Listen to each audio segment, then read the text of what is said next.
Le Festival du Livre de Paris, l'événement littéraire de l'année. Merci, bonjour à toutes et à tous. Merci d'être venus à cette présentation des tout premiers résultats de l'étude sur le marché d'occasion. Merci au Festival du Livre de Paris de nous donner ce moment pour faire cette présentation et à son directeur général Jean-Baptiste Passé. Je suis le directeur de la SOFIA. Alors si vous ne connaissez pas la SOFIA, d'abord c'est une erreur, mais ça peut se réparer assez rapidement. On est un organisme de gestion collective avec deux spécificités. La première, c'est qu'on est exclusivement dédié au secteur du livre, uniquement et exclusivement au secteur du livre. Et la deuxième, c'est qu'on est géré à parité, administré à parité par les auteurs et par les éditeurs du livre. Alors depuis les travaux de l'Observatoire du livre au ministère de la Culture il y a quelques années, on a constaté qu'il y avait quand même très peu de littérature consacrée au marché de l'occasion, à part l'excellent ouvrage de Vincent Chabot qui est présent. Et les auteurs et les éditeurs, réunis donc au sein du conseil d'administration de la SOFIA ou dans leurs instances professionnelles respectives, avaient envie d'avoir un état des lieux de ce marché qui soit actualisé et qui soit peut-être investigué un peu plus en détail. Pour deux raisons particulières. La première, vous le savez ou vous ne le savez pas, les auteurs et les éditeurs ne perçoivent aucune rémunération sur les ventes de livres d'occasion et les libraires, on le verra tout à l'heure, pas beaucoup plus. Et la deuxième raison, c'est que l'équilibre en fait entre les ventes de livres neufs qui rémunèrent la création et la diversité et l'édition de livres et les ventes d'occasion qui par définition, elles, ne les rémunèrent pas, pourrait se trouver fragilisé au vu d'évolutions récentes ou d'évolutions à venir entre la part que représente le livre d'occasion et la part que représente le livre neuf. Alors autour d'un comité de pilotage composé de Vincent Chabot, de Louis Viard, de Richard Dubois, de Jessie Magana et de Benoît Paulet et des services du ministère de la Culture, on a, avec la Direction générale des médias et des industries culturelles et en particulier le service du livre et de la lecture, mené pendant un peu plus d'un an, je crois maintenant, ces travaux sous la direction scientifique de Bertrand Legendre, qui est professeur émérite de l'université Sorbonne Paris-Nord, et de Rémi Gimazan, à qui je vais tout de suite céder la parole, qui est chef du département de l'économie du livre, mais en vous précisant tout de suite que, compte tenu du format assez court, presque un petit peu moins de 50 minutes dont nous disposons aujourd'hui, on va faire une présentation la plus exhaustive possible des résultats, mais on se donnera rendez-vous, je pense, en septembre ou en octobre pour une présentation beaucoup plus détaillée des résultats de cette étude, pour une publication de cette étude, et puis tout de suite après, si on a peu de temps pour les questions, voire peut-être pas du tout de temps pour les questions, je propose, et en particulier à l'ensemble des professionnels qui sont nombreux aujourd'hui, de nous retrouver à l'espace Eiffel pour poursuivre la discussion avec un temps d'échange, pas un thé d'échange, un temps d'échange plus important entre vous et nous sur ces questions-là. Et d'abord la parole à Rémi Gimazan. Je vais prendre celui-là. Merci beaucoup Geoffroy, bonjour à toutes et à tous. Quelques mots en introduction avant d'entamer la présentation des résultats pour faire un petit rappel historique sur l'intérêt que le ministère de la Culture, la Direction générale des médias et notamment mon département a pu avoir par le passé, Geoffroy Pelletier l'a mentionné, pour ces statistiques sur le livre d'occasion. À partir du milieu des années 2010, avec la généralisation des places de marché sur Internet qui proposaient simultanément à la vente des livres neufs et des livres d'occasion, un certain nombre d'interrogations et de spéculations sur la réalité de ce marché ont commencé à émerger dans le monde du livre. Et c'est pour cela qu'à la faveur d'un outil dont on dispose au service du livre et de la lecture, qui est le recours à des larges panels de consommateurs qui nous permettent chaque année de publier notamment les données de marché au moment du Festival du Livre à travers les chiffres clés de l'économie du livre. C'est ce qui donne par exemple les chiffres de part de marché des différents canaux de distribution du livre qu'on partage chaque année avec le monde du livre. Donc à la faveur de ces outils, on s'est dit à partir de la même époque qu'il était intéressant de mesurer la progression du marché de l'occasion à travers les panels de consommateurs. Et un premier travail de débroussaillage et de réflexion autour de ces évolutions de marché mesurées à partir des panels de consommateurs a été publié à l'occasion des rencontres nationales de la librairie en 2017 par l'Observatoire de l'économie du livre Et c'est un peu les prémices du travail qui nous réunit aujourd'hui. Donc cette note de 2017 présentait déjà de grands éléments structurants de ce marché de l'occasion, tel qu'on peut le percevoir à partir des panels de consommateurs. À la fois, des résultats qui rejoignent assez largement ceux qu'on pourra voir tout à l'heure.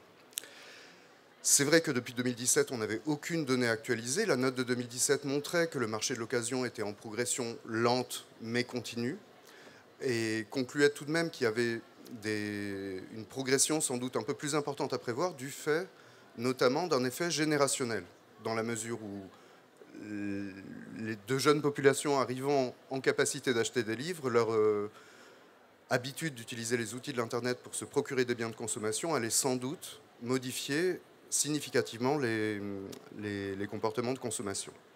Les chiffres à l'époque s'arrêtaient en 2016.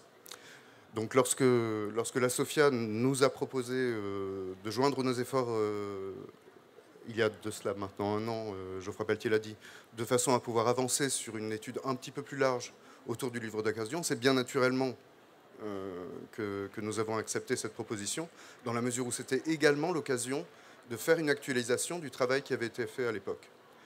Alors, au-delà de ce travail autour des panels de consommateurs, l'étude à laquelle qu'on a conçue assez largement avec le comité de suivi qui vous a été présenté, mobilise d'autres outils. En premier lieu, de façon supplémentaire par rapport à ces données historiques qui permettent de mesurer l'évolution, il y a eu une enquête auprès d'un large panel de consommateurs de livres qui permet d'avoir des informations beaucoup plus fouillées sur leur motivation à l'achat de livres d'occasion ou au non-achat de livres d'occasion et également à la revente de livres d'occasion. Un autre pan de notre démarche permet à travers des outils automatisés d'avoir une forme de cartographie qui vous sera présentée tout à l'heure de l'offre à un instant T, une cartographie de l'offre disponible de livres d'occasion et des caractéristiques de cette offre. Par ailleurs, un autre élément de notre démarche consiste à aller essayer de rassembler le plus d'informations possible sur les différents opérateurs qui, notamment sur l'Internet, se spécialisent ou participent à la vente de livres d'occasion de manière à établir le plus possible une typologie et mieux comprendre les modèles économiques à l'œuvre. Et enfin, à travers un partenariat, avec le syndicat de la librairie française, une enquête auprès d'un grand nombre de libraires a pu être réalisée de façon à pouvoir aussi rassembler des données sur la relation entre la librairie et le livre d'occasion. Donc c'est l'ensemble de ces pans-là qui vont vous être présentés aujourd'hui. Et je vais commencer de mon côté cette présentation en abordant ce que je présentais comme le côté historique de l'affaire, c'est-à-dire l'évolution de la présentation des données du marché de livres d'occasion telles qu'elles nous reviennent à travers ce panel de consommateurs, ces vastes panels de consommateurs, données que nous n'avions pas actualisées depuis la note de 2017 et donc les données de l'année 2016. Alors, j'y vois rien. Sur l'écran, ce sera peut-être plus facile. Les chiffres donc, que je vous présente aujourd'hui, on a deux panels de consommateurs, l'un fait par Kantar et l'autre par GfK. C'est le panel GfK, le panel consommateur GfK, dont sont issues les données qui vous sont présentées aujourd'hui. Dans la mesure où il s'agit d'un panel de consommateurs, les données en valeur absolue qui vous sont présentées ici sont des extrapolations, à prendre avec toutes les précautions d'usage dans la mesure où c'est des extrapolations à partir d'un panel de consommateurs. Et les données sans doute les plus irréfutables et intéressantes, ce sont les évolutions en pourcentage qui vous sont présentées. Donc on évalue à travers l'extrapolation du panel de consommateurs à 9 millions les acheteurs de livres d'occasion en France aujourd'hui. Mais par rapport à ce qui constitue bien sûr 34% des acheteurs de livres en général, mais par rapport à la dernière fois qu'on avait présenté ces données-là, il convient de noter, et là c'est sans doute la donnée la plus solide et la plus fiable, que cette proportion, ce nombre d'acheteurs de livres d'occasion a progressé de 11%. De la même manière, le nombre de livres d'occasion achetés extrapolé en valeur absolue à 80 millions, a progressé significativement depuis la dernière présentation de ces chiffres-là, dans la mesure où cette progression est de 38% en 5 ans. Et quant au chiffre d'affaires, la progression est encore plus grande, puisqu'elle est de l'ordre de la moitié pour une évaluation du chiffre d'affaires général d'achat de livres d'occasion en France à 350 millions d'euros, ce qui représente en valeur 9% du marché du livre. Alors ces dynamiques-là vous sont présentées, et là, à travers des proportions sur la durée, depuis que ces données sont collectées. Avec, donc, en 2016, l'étude que l'on avait publiée concluait une progression lente, mais certaine. Cette progression, jusqu'à la 2019 et jusqu'à la crise sanitaire, s'est accélérée. On observe, et c'est une atypicité qu'on a pu interpréter de diverses manières, on n'a pas encore la réponse irréfutable à ce jour, on l'attribue peut-être à des pratiques hygiénistes qui ont été générées par la phobie de la maladie en 2020. Et donc des livres d'occasion sont des livres qui ont été touchés par d'autres personnes qui peuvent transmettre la maladie. Mais en tout cas, on a observé, et tous les panels le confirment, un net recul des pratiques d'achat de livres d'occasion en 2020.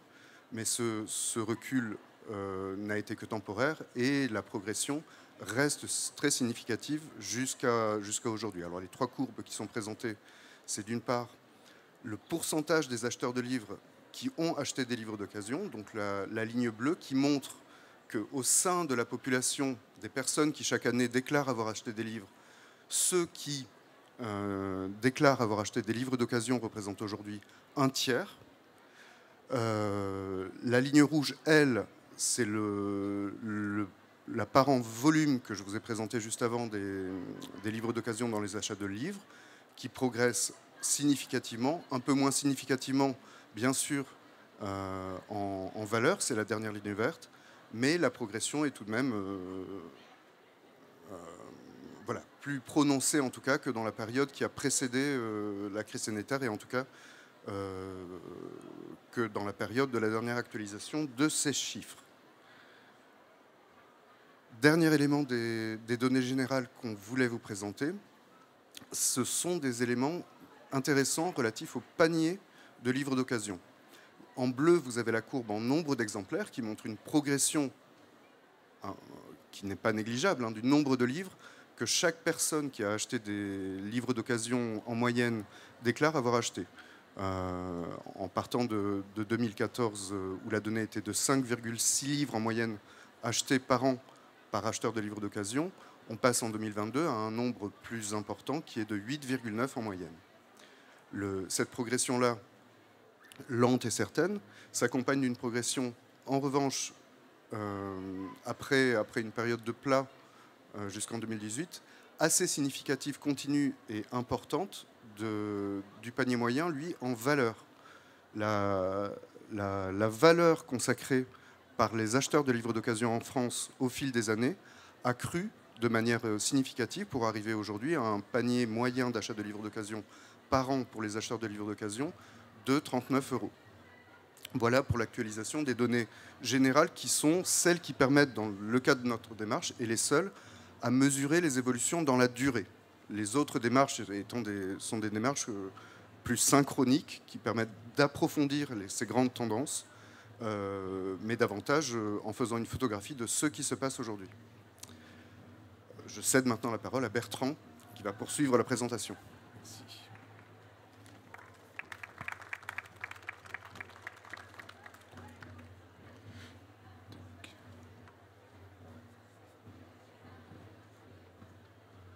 Quoi, c'est celui-là? Ouais, le vert. Non, le gros. Ok. Ok. Bien, bonjour. J'enchaîne immédiatement pour tenter de parvenir au bout du programme dans le temps qui nous est imparti, en vous rendant compte tout d'abord de l'étude complémentaire que nous avons faite avec GFK, dont on peut retenir tout d'abord ces premières données. 53% des acheteurs de livres papier achètent aussi de l'occasion. C'est-à-dire que ces 53% correspondent à 28% des Français de 15 ans et plus. On peut arrondir à un quart des Français de 15 ans et plus qui sont concernés. Ces 53% se subdivisent en 44% qui achètent de l'occasion et du neuf, que l'on a pour l'instant entre nous appelés les mixeurs, et 9% qui achètent uniquement de l'occasion. Ce que l'on peut également observer à ce stade, c'est que la proportion des achats d'occasion augmente chez les plus gros lecteurs. Elle passe de 11% chez les petits lecteurs à 16% chez les moyens et 19% chez les gros acheteurs. Et on parle là de volume. Donc l'achat de livres d'occasion est corrélé à l'intensité des achats de manière générale. Le profil des acheteurs de livres d'occasion est similaire à celui des acheteurs de livres neufs. On a majoritairement affaire à un public féminin entre 35 et 45 ans, CSP+, avec enfants. Dans ce public, la part des gros lecteurs est plus importante chez les acheteurs de neuf et d'occasion, représente 51%, que chez les acheteurs exclusifs d'occasion ou exclusifs de neuf. Et puis, un point également qui apparaît sur la principale motivation à acheter du livre d'occasion, c'est le fait de faire des économies, qui est mentionné à hauteur de 76% des acheteurs, et faire des économies avec deux sous-explications. L'idée de l'objectif de payer moins cher, bien sûr, mais aussi, dans d'autres cas, l'idée d'acheter davantage, en se servant de ces économies pour acheter davantage de livres. La préoccupation environnementale que nous attendions comme étant une des motivations importantes est présente, mais très en arrière-plan par rapport aux préoccupations économiques.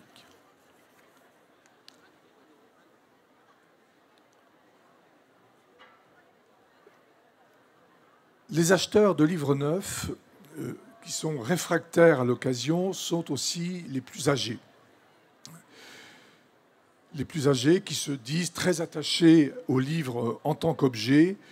Et donc on en déduit que la réticence à l'achat d'occasion s'accroît avec l'âge. Ces réticences sont liées à l'incertitude sur l'état du livre. Ces incertitudes sur l'état du livre constituent un frein, et même le principal frein à l'achat d'occasion. La question de savoir dans quel état va réellement être le livre que l'on achète d'occasion, et ceci malgré tous les dispositifs de description des ouvrages que l'on trouve sur les plateformes. À noter également que pour faire des cadeaux, le neuf reste très largement privilégié. On achète beaucoup moins du livre d'occasion pour offrir, même si, et il faut le noter quand même dans un coin, même si on observe que cette pratique existe. On commence aussi à acheter du livre d'occasion pour offrir.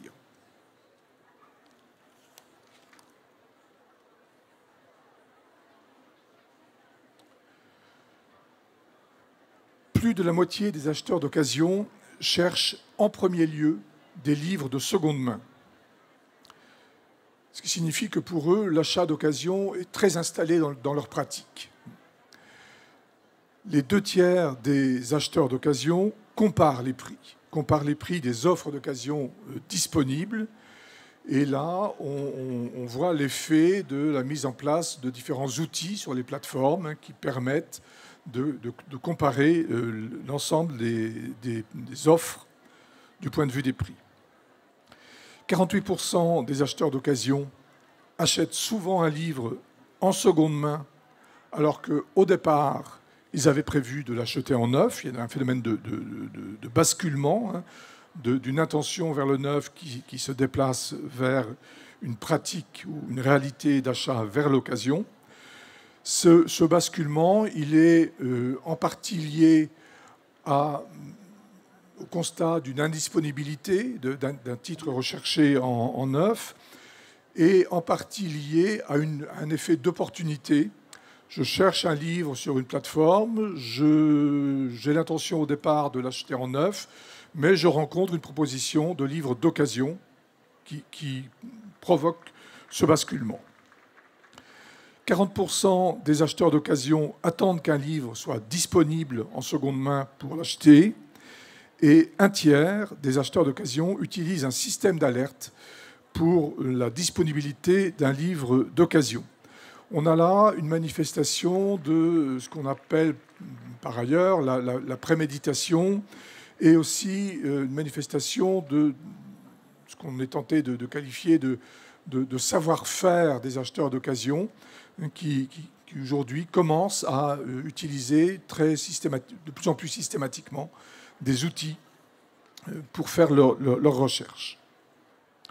Si on s'intéresse maintenant aux lieux d'achat privilégiés pour l'occasion, c'est bien sûr Internet qui est cité par 60% des acheteurs d'occasion comme principal canal d'approvisionnement.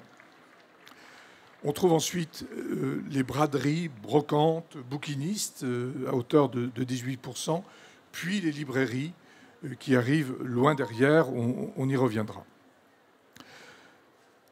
À noter à ce sujet que parmi les plateformes, Vinted et Le Bon Coin sont le plus souvent cités comme source d'approvisionnement et ou de revente. Et là, c'est la manifestation du fait que ce marché est beaucoup un marché de consommateur à consommateur, de C2C.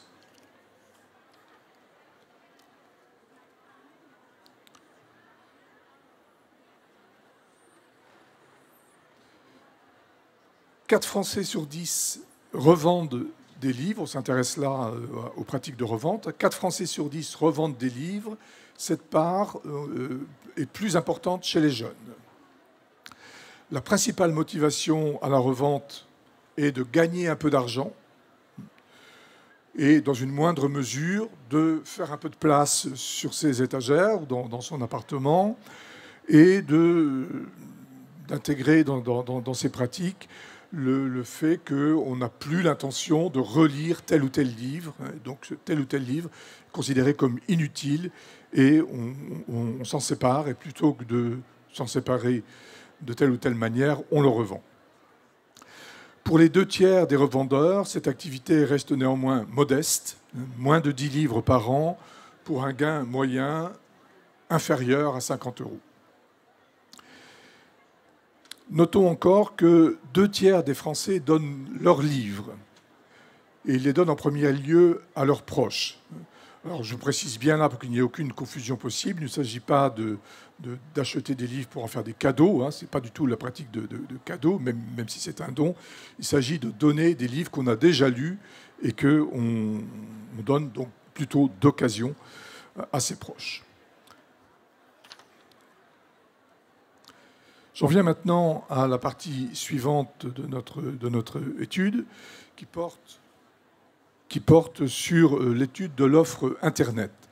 Alors, cette partie de l'ensemble de l'étude est fondée sur des données collectées sur les 6 plateformes que vous voyez, des données connectées pendant 7 mois. On peut tout d'abord retenir qu'un livre neuf, que Internet représente un livre neuf acheté sur 5 et un livre d'occasion acheté sur 2. Cette collecte de données nous a permis de rassembler 18 millions d'offres de livres. Alors, je précise là que nous n'avons retenu que ces 18 millions d'offres de livres représentent, j'allais dire uniquement, même si le chiffre est important, les données nettoyées.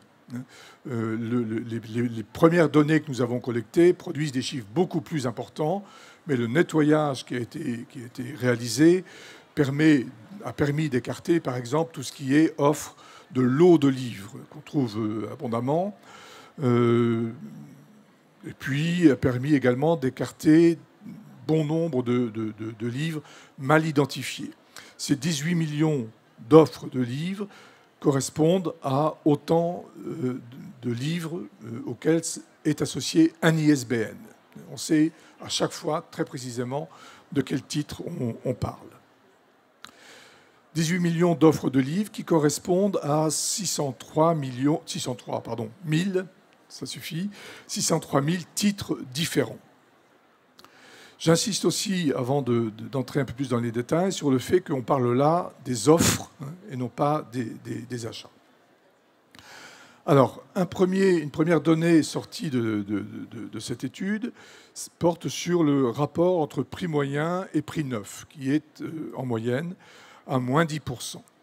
Mais, précisons un peu les choses, on observe que 40% des offres sont en dessous de la moitié du prix neuf, entre moins 100 et moins 50% du prix neuf, que 34% des offres sont entre 50% du prix neuf et le prix neuf, et, de manière un peu plus inattendue sans doute, que 26% se situent au-dessus du prix neuf, dont 11% à plus du double du prix neuf. Alors on a là la manifestation d'un glissement de ce qui correspond à l'occasion traditionnelle, tel qu'on en parle beaucoup dans cette étude, vers un phénomène de rareté davantage, ou de collection, voire de titres dédicacés qui entrent dans ce circuit.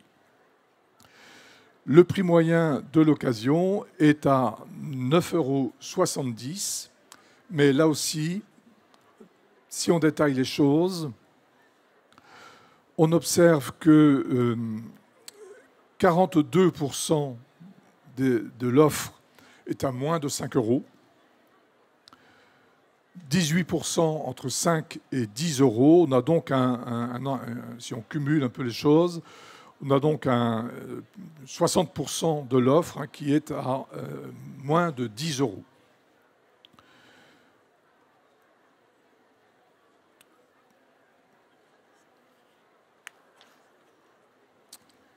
Si on répartit maintenant cette offre du point de vue de la date de publication, pour savoir si on a affaire à des livres plus ou moins récents, on obtient les données que vous voyez avec tout d'abord le fait que la part des livres qui ont moins d'1 an représente 4% de cette offre.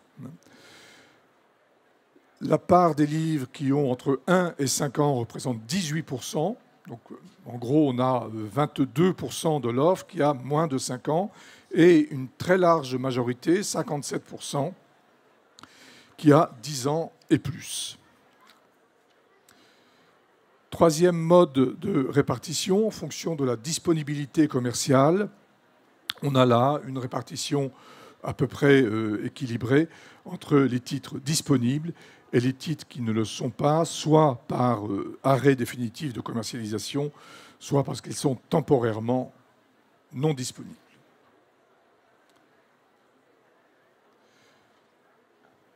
Autre aspect de cette étude, une répartition ou quelques données sur les principales catégories éditoriales.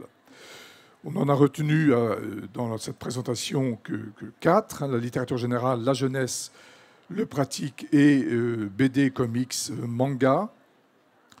On peut en retenir que la littérature générale est la catégorie éditoriale nettement dominante, aussi bien en nombre de titres proposés, ce sont les chiffres que vous voyez en bleu, donc 175 000 titres proposés en littérature générale, qu'en nombre d'offres, 7 167 000 offres, ce qui signifie qu'on a en gros un ratio par lequel on peut considérer que chaque titre est disponible en 40 exemplaires dans cette offre. Alors le principe est le même pour les 3 autres catégories, mais avec des chiffres moindres. 90 000 titres disponibles en jeunesse et un ratio qui est plutôt autour de 30. 94 en pratique avec un ratio à 27 et 51 000 en BD avec un ratio autour de 20. On passe maintenant à une autre partie de notre étude qui porte sur les pratiques et modèles commerciaux. L'étude porte sur les plateformes et sites que vous voyez là. Elle a été conduite par Richard Dubois à partir d'entretiens, d'études des documentaires, d'études des sites. Et on peut en dégager, à ce stade toujours, 3 groupes d'observation. Tout d'abord, au sujet des circuits de vente, cette étude confirme la domination des achats effectués en ligne sur tous les autres circuits. Les autres circuits sont les magasins physiques, les braderies et les bourses aux livres. Elle confirme aussi la prédominance des places de marché sur les achats en ligne. Et elle montre que les plateformes C2C, je l'évoquais un peu plus tôt, comme Le Bon Coin ou Vinted, sont en forte progression au détriment des places de marché business to consumer.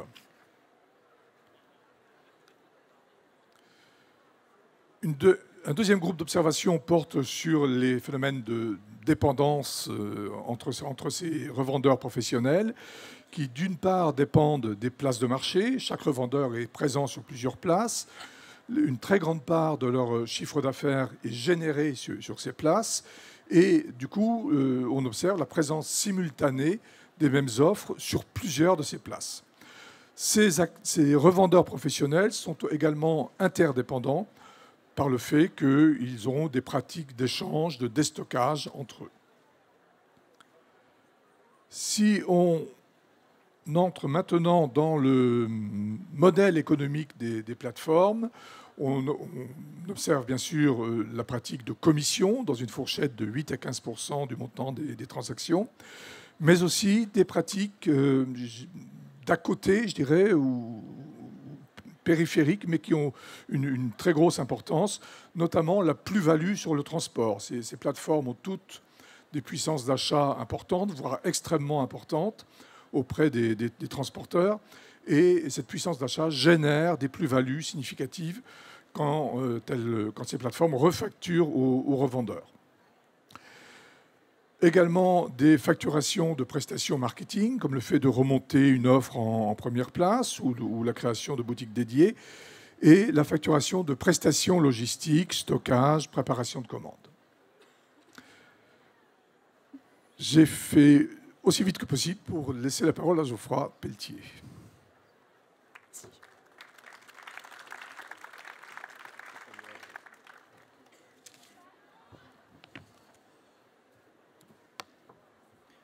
On est presque dans les temps.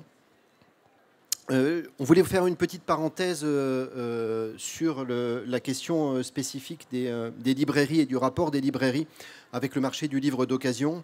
On a pu donc mener, grand merci au syndicat des librairies françaises et à Guillaume Husson, son directeur général qui est présent, d'avoir pu mener une petite enquête auprès des librairies indépendantes du SLF. On a eu 175 réponses, qui je crois est plutôt pas mal, et qui nous a permis d'avoir un peu le ressenti en fait, des librairies aujourd'hui sur le marché d'occasion et peut-être même sur l'avenir du marché d'occasion dans les librairies. Les résultats, je vais aller assez vite. On a 20% des libraires interrogés qui proposent aujourd'hui du livre d'occasion dans leur rayon et seulement la moitié d'entre eux qui le font de manière régulière sur l'année. Donc c'est une petite proportion aujourd'hui des libraires qui proposent du livre d'occasion et l'objectif à chaque fois est plutôt de répondre à une demande des clients qui l'auraient faite directement ou avec l'idée de faire venir ou d'essayer de faire venir une clientèle spécifique ou une clientèle différente du public habituel qui vient en librairie, avec parfois des livres qui sont présentés. C'est en général un simple rayon, voire un bac à livres d'occasion sur le devant de la vitrine. Et puis aussi se positionner par rapport là aussi à leur clientèle comme un acteur éco-responsable en proposant aussi une partie du livre d'occasion. Mais même dans ces librairies qui sont encore une fois minoritaires à proposer cette activité, le chiffre d'affaires reste assez symbolique. Ça représente moins moins de 1% du chiffre d'affaires des librairies qui présentent un rayon de livres d'occasion. Donc on voit que ce n'est pas ni pour faire du chiffre d'affaires en plus, ni pour faire de la marge en plus, mais vraiment dans l'idée d'une relation en particulier avec leur clientèle. Et puis sur l'avenir, plus de la moitié d'entre eux, donc plus de la moitié de ceux qui aujourd'hui proposent du livre d'occasion, ne prévoient pas de développer cette activité qui resterait donc quelque chose d'assez, pour l'instant, symbolique en librairie. Les 80% de libraires interrogés qui aujourd'hui ne proposent pas de livres d'occasion, donc ils sont évidemment la part la plus importante. Plus des 2/3 d'entre eux ne prévoient pas de le faire à l'avenir. Donc on est vraiment là aussi sur une dynamique qui n'a pas l'air de prendre en librairie. Et on peut le comprendre, ça ne correspond pas forcément non plus au métier de libraire, même je dirais peut-être à la philosophie du libraire, de choisir son assortiment, de proposer une offre en particulier et de pouvoir la conseiller à ses clients. 7% d'entre eux proposent toutefois à leurs clients de racheter leurs livres, c'est-à-dire que le libraire propose à sa clientèle de racheter les livres qui sont chez eux, mais pas forcément pour les vendre directement, le plus souvent d'ailleurs pas pour les vendre directement, mais plutôt en s'appuyant sur des prestataires professionnels et spécialisés, de pouvoir les revendre à ces prestataires qui ensuite vont nourrir le marché du livre d'occasion, principalement sur Internet, mais il n'y a pas de revente directe par les librairies. Là encore, c'est dans l'optique de rendre service à ses clients. La moitié des librairies qui ne proposent pas de livres d'occasion ont toutefois, de temps en temps, c'est elles qui le disent, des demandes dans ce sens de la part de leurs clients. Je crois que ça rejoint d'ailleurs des éléments qui ont été à plusieurs reprises mis en avant par l'Obsoco lors des rencontres nationales de la librairie. Mais pour l'instant, force est de constater que le livre d'occasion ne constitue pas pour les libraires un marché aujourd'hui et a priori dans les années à venir. Pour finir, presque finir avant la conclusion de Bertrand, il nous semblait aussi important, au-delà de ces chiffres qui sont évidemment des moyennes sur l'ensemble du secteur du livre et qui englobent finalement toutes les catégories éditoriales du marché du livre, de regarder un petit peu plus, faire des focus thématiques sur certains secteurs, et notamment, comme vous le voyez là sur la diapositive, si vous avez une bonne vue, c'est finalement dans la majorité des secteurs une proportion des ouvrages vendus en neuf qui est à peu près similaire, qui rejoint ou qui ressemble à celle de la part que représentent ces secteurs sur le marché de l'occasion. Avec quand même deux secteurs pour lesquels c'est moins vrai. La bande dessinée en particulier qui est plus importante sur le marché du neuf qu'elle ne l'est en proportion sur le marché de l'occasion, mais on verra juste après qu'il y a des différences très importantes entre la BD franco-belge et le manga sur ce marché-là. Et puis la littérature générale qui est surreprésentée en quelque sorte sur le marché de l'occasion par rapport à la part déjà importante qu'elle a sur le marché du livre neuf. On va s'intéresser très rapidement, puisque encore une fois le temps nous est compté, sur ces quatre premiers secteurs, en laissant pour l'instant de côté le parascolaire, les sciences humaines, le STM ou les beaux livres et les beaux-arts, qu'on étudiera plus profondément et qu'on présentera alors là plus en détail, comme je vous le disais tout à l'heure, à la rentrée en octobre. Si on regarde le secteur de la jeunesse, et je vais passer rapidement parce qu'il y a beaucoup de chiffres, en 5 ans, le nombre d'acheteurs de livres jeunesse d'occasion est passé de 1,8 million à 2 millions, plus 13%. Mais il est plus important, plus 20%, quand on s'intéresse exclusivement aux romans jeunesse et aux romans adolescents. Ça veut dire qu'il est un peu moins important pour ce qui est des albums jeunesse. En nombre de livres achetés d'occasion pour la jeunesse, on est passé de 7,5 millions à 11,6 millions. Donc là, c'est un bond de 56% pour le livre d'occasion. Et si on regarde que les romans jeunesse et les romans adolescents, on est même à plus 151% en 5 ans de la part du poids des livres d'occasion achetés dans ce secteur des romans jeunesse et romans adolescents, ce qu'on peut appeler aussi young adult et le roman jeunesse. En 5 ans, le marché du livre jeunesse d'occasion, là en valeur, est passé de 23 à 36 millions d'euros, donc plus 60%. Il est même de plus 168% pour ce qui est des romans jeunesse et adolescents. On est là dans ce que tout à l'heure on présentait en introduction, c'est-à-dire un rapport d'équilibre entre les ventes de livres neufs qui rémunèrent la création et les ventes de livres d'occasion qui ne rémunèrent pas la création, qui commencent à poser vraiment question, puisque dans le même temps, le marché jeunesse en neuf, lui, baissait de moins 5% en volume et de moins 1% en valeur.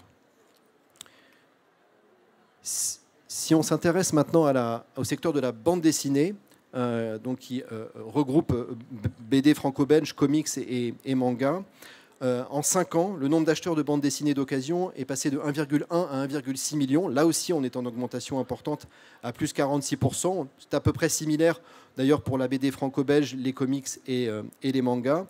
En revanche, si on s'intéresse au nombre de bandes dessinées d'occasion, donc en volume achetées chaque année, on est passé de 5,4 millions à 7,4 millions, donc plus 39%. Et c'est principalement sur le marché de la BD franco-belge et des comics que cette augmentation est la plus forte, puisqu'on est à plus 80% sur les 5 dernières années. En valeur, on est passé d'un marché de 26 millions d'euros à 43 millions d'euros. Là aussi, un bond important de plus 69%, mais si on regarde que la bande dessinée franco-belge, c'est plus 100%, c'est-à-dire un doublement en valeur du marché du livre d'occasion sur la bande dessinée. Alors certes, le marché de la bande dessinée se porte bien par ailleurs, mais on voit qu'il progresse plus vite dans l'occasion que sur le marché du livre neuf. Rapidement, sur le marché du livre pratique, donc qui regroupe tout ce qui est loisirs et vie pratique, on est sur la nomenclature GFK. On est à un livre acheté sur 5 est un livre d'occasion, on est dans la moyenne générale, avec une augmentation plus mesurée du nombre d'acheteurs. On est passé de 1,5 à 1,7 million d'euros, plus 15%. Une augmentation pour le coup plus importante du nombre de livres d'occasion achetés dans le domaine du pratique, avec une augmentation de 96% pour atteindre aujourd'hui un petit peu plus de 6 millions d'exemplaires achetés. Et en valeur, là aussi, une augmentation assez importante, puisqu'on a doublé en passant de 19 millions d'euros à 40 millions d'euros la valeur du marché du livre d'occasion dans le domaine pratique. Alors que là aussi, pour le secteur du neuf, on était sur la même période à moins 7% en volume et à une stabilité à plus 1% en valeur. Là encore, la question de l'équilibre entre les deux modes de commercialisation, le neuf et l'occasion, peut poser question. Enfin, et pour presque terminer, la littérature générale, on s'est intéressé aussi, là on est sur un livre acheté sur 3 est un livre d'occasion, avec une augmentation moins significative du nombre d'acheteurs d'acheteurs d'ouvrages de littérature générale d'occasion sur les 5 dernières années, parce qu'on était déjà sur un volume relativement important. On est quand même une augmentation de plus 9% pour arriver à pratiquement 6 millions d'acheteurs de livres d'occasion en littérature générale. Une augmentation du nombre d'ouvrages achetés aussi d'occasion qui augmente à plus 31%, un tiers en plus pour arriver aujourd'hui à 42 millions d'exemplaires. Et en termes de marché, un chiffre qui est significatif, 164 millions d'euros que représenterait aujourd'hui le marché de la littérature générale d'occasion, avec une augmentation sur les 5 dernières années de 43%. Dans le même temps, le marché de la littérature générale, il n'augmentait que 2% en volume et de 10% en valeur. Là aussi, le marché d'occasion va plus vite que le marché du neuf. Et si on regarde à l'intérieur de la littérature générale ce qui se passe pour les littératures qu'on appelle les littératures de genre, notamment ce qui concerne le roman policier. On est passé en 5 ans de 18 millions à un petit peu plus de 14 millions de livres d'occasion achetés pour le roman policier, plus 40%, mais on arrive surtout à un chiffre qui est quand même assez symbolique, un roman policier sur 2 achetés, les d'occasion, ce qui là aussi commence à être, je trouve, plus que significatif et à poser question. Sur la catégorie roman SF et fantastique, on est à un livre sur 3 avec une augmentation moins sensible, mais néanmoins de 24%. Et sur les romans dits sentimentaux, on est aussi à un livre d'occasion, un livre acheté sur 3 qui est un livre d'occasion, avec une augmentation de 19% sur les 5 dernières années. Voilà. Tout ça sera détaillé, repris et comparé avec les autres données dans la publication attendue pour octobre et dans la présentation plus détaillée, avec à cette occasion notamment des tables rondes qui permettront aussi aux acteurs du monde de l'occasion, du marché de l'occasion et aux acteurs du secteur du livre de pouvoir réagir sur l'ensemble de ces chiffres. Je repasse rapidement la parole à Bertrand pour une conclusion de cette étude. Merci beaucoup.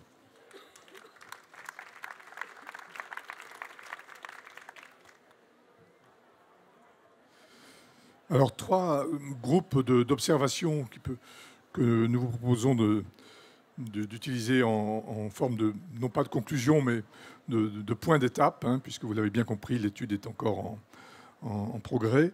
Tout d'abord, s'agissant du marché, Ça a été évoqué en introduction. Le marché donc, de l'occasion s'évalue aujourd'hui autour de 350 millions d'euros, 9% du marché de l'édition, et bénéficie d'une croissance régulière et plus soutenue que celle du marché du neuf. Ce marché de l'occasion représente un livre acheté sur 5, avec des disparités importantes entre les différents segments éditoriaux. Littérature de genre, on vient de l'apercevoir, littérature jeunesse, bande dessinée, en dehors de manga, sont particulièrement concernés par ce marché de l'occasion. Le prix moyen d'achat du livre d'occasion augmente plus vite que le prix moyen d'achat du livre neuf. Deuxième groupe d'observation qui porte sur le comportement des acheteurs. Les acheteurs de livres d'occasion ne se différencient guère des acheteurs de livres neufs, ce sont plutôt des gros lecteurs.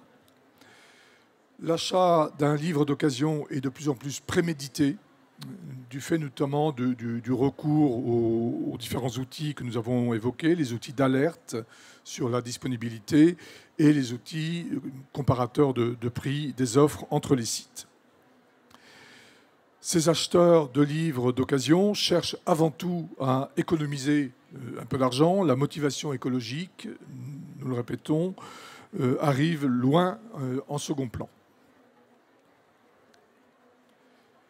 Troisième et dernier groupe d'observation qui porte sur les lieux et les acteurs du marché de l'occasion. Internet représente un livre acheté d'occasion sur 2, contre 1 sur 5 pour les livres neufs. Donc l'occasion est véritablement développée sur Internet. Le marché de l'occasion semble se structurer actuellement au profit des plateformes de revente entre particuliers et au profit des places de marché.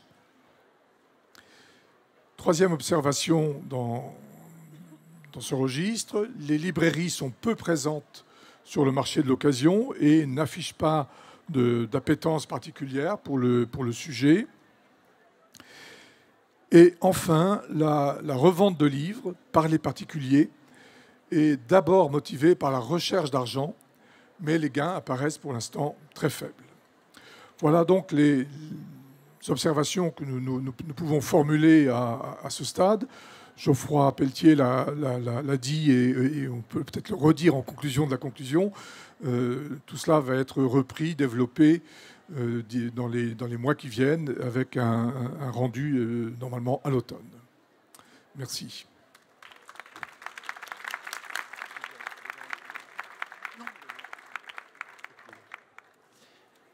Voilà, merci beaucoup. Donc, l'idée, c'est de se donner rendez-vous à 15h. Donc, je crois qu'il faut y aller maintenant à l'espace Eiffel, tous ensemble. Si vous voulez, donc, du coup, non pas pour un thé de partage, mais pour un temps de partage, prolonger la conversation, prolonger les échanges avec les intervenants, avec aussi les membres du comité de pilotage qui sont présents aujourd'hui. Et puis on se donne donc rendez-vous pour ceux qui ne pourraient pas nous accompagner sur l'espace Eiffel au mois de septembre, au mois d'octobre pour une publication détaillée de cette étude. Merci beaucoup à toutes et à tous.